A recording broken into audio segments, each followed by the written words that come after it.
கேள்வியாக இருக்கிறார்கள்.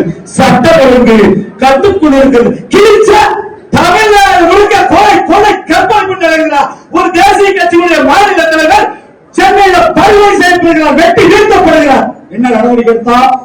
எந்த நடவடிக்கையுமே இல்ல. கள்ளக்குறிச்சியில 66 பேர் கள்ளச்சாராயம் குடிச்சு சாவலாம். அந்த கள்ளச்சாராயம் நிறுத்தம் வசந்தம் கார்த்திகாயன் ஒரு மாவட்ட செயலாளர், திமுக மாவட்ட செயலாளர் 2000 கோடி ரூபாய்க்கு கஞ்சா வித்தான்னு சொல்லி மத்திய போலீஸ் அரஸ்ட் பண்றான். அவன் பேர் ஜாபர் சாதிக். அவன் திமுகவினுடைய அயலக பிரிவு செயலாளர். திருச்சியில மனுஷனோட கதிரவன் எம்எல்ஏ குமாரபாளையத்தில் ஆயனூர்ல வெப்பம் கிட்டிய தூரா அந்த பேர் திமுக ஒரு எம்எல்ஏ. பழனியாண்டி சொல்ல ஒரு எம்எல்ஏ ஸ்ரீரங்கத்துல கனிம வள கொள்ளையில ஈடுபடுறான், தட்டிக்காட்ட நிருபர் சொல்றான். ஒண்ணும் வேண்டாமா, ஒரு 2.5 வயசு குழந்தை, நல்லா யோசிச்சு பாருங்க, குழந்தைங்க பார்த்திருப்பீங்க, ஒரு 2.5 வயசு குழந்தைங்க என்னமா இருக்கும்? பாவம் இல்லையா, பிஞ்சு. அந்த பிஞ்ச ஒருத்தன் கெடுத்து கொலை பண்றான். அவன் திமுகவினுடைய ஐடிவி பொறுப்பாளர். இந்த ஆட்சி எந்த லட்சணத்துல இருக்கும்? இப்படி எல்லாம் லட்சணத்தை வச்சுக்கிட்டு எந்த கொப்படாலும் சொல்ல முடியாது. ஆட்சியா பொய்யை தவிர எதையுமே பேசுவதில்லை. வெறும் பொய்யையும் புரட்டையும் இட்டு கட்டி ஒப்பனை வார்த்தைகளை ஒழியாத பதிலிட்டு அந்த பந்தலின் ஆட்சி அதிகாரத்தில் உட்கார்ந்து கொண்டு தமிழகத்தை ஆட்சி புரிந்து கொண்டிருக்கிறார் இந்த திராவிட மாடலினுடைய நாயகன் மு.க. ஸ்டாலின். எதுக்கு கொள்ளுக்கு வித்தியாசம் தெரியாத, அவருக்கு தோழைக்கு வித்தியாசம் தெரியாத ஒரு பொம்மையை முதலமைச்சர் வச்சிருக்கோம். அங்க எல்லா இடங்களிலும் தஞ்சாவூர்ல நெல் பயிர் மூழ்கி மூழ்கி போகுது. இங்க இருந்து எடப்பாடியார் அங்க போய் பார்க்கிறாரு. அவர் முதலமைச்சர், அவர் விவசாயி. ஆனால் திரு ஸ்டாலின் அங்க இருந்து பயிரை புரியுங்க சொல்லி டேபிள் வச்சு பாக்குறாரு. ஏன்னா டேபிள் வச்சு பார்க்க எப்பதான் விவசாயியோட கஷ்டம் தெரியும்? கரும்பு காடு காவிரி காட்டு போற போறோம். அதனால விவசாயிகளுடைய கஷ்டம் எந்த காலத்திலும் அவர்களுக்கு தெரிய போவதில்லை. இப்ப சொல்லுங்க, இந்த ஸ்டாலின் ஆட்சி நீடிக்க வேண்டுமா?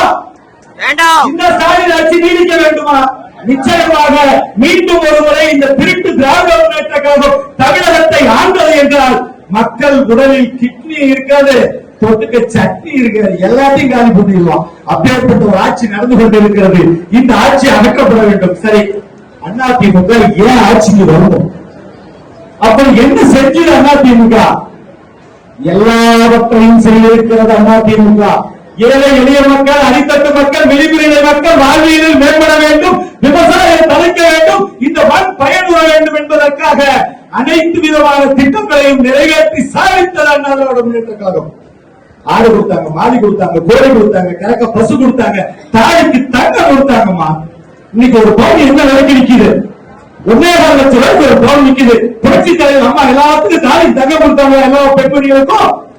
ஆனால் தமிழகம் முழுக்க இருக்கின்ற மகளிருக்கு 1000 ரூபாயை கொடுத்துட்டு பெரிய தப்பை அடிச்சுக்கிறார். இந்த திமுக ஆட்சியினுடைய மிகப்பெரிய சாதனை என்றால் என்னவென்று சொல்வீர்கள் அப்படின்னு ஒரு பத்திரிகையாளர் கேட்கிறார். NDTV-காரன், கலைஞர் மகளிர் உரிமை தொகையாக 1000 ரூபாய் கொடுத்திருக்கிறோம். நல்லா சிந்திச்சு பாருங்க. 28 மாசம் தான் கொடுத்திருக்கிறாங்க. தமிழகத்துல 2.5 கோடி ரேஷன் கார்டு இருக்குது, 2.5 கோடி பெண்கள் இருக்கிறாங்க.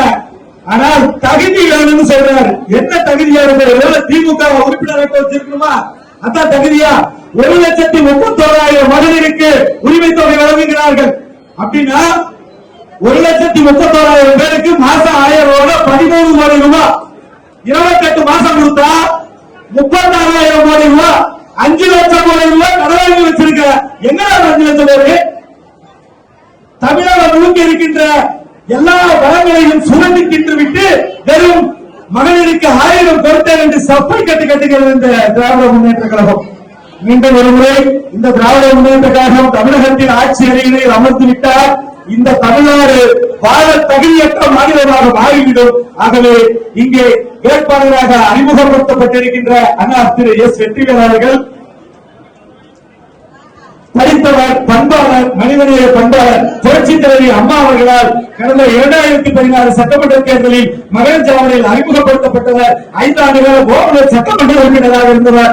ஓமலூர் சட்டமன்ற தொகுதியிலே அனைத்து பகுதிகளுக்கும் கடைக்கோடி கிராமங்களை தாழ்சாலை அமைத்துக் கொடுத்து பேருந்து வசதி ஏற்படுத்தி கொடுத்தவர். ஏழை எளிய மக்கள் எளிதாக அவர் அணுகக்கூடியவர், நல்ல பண்பாளர்.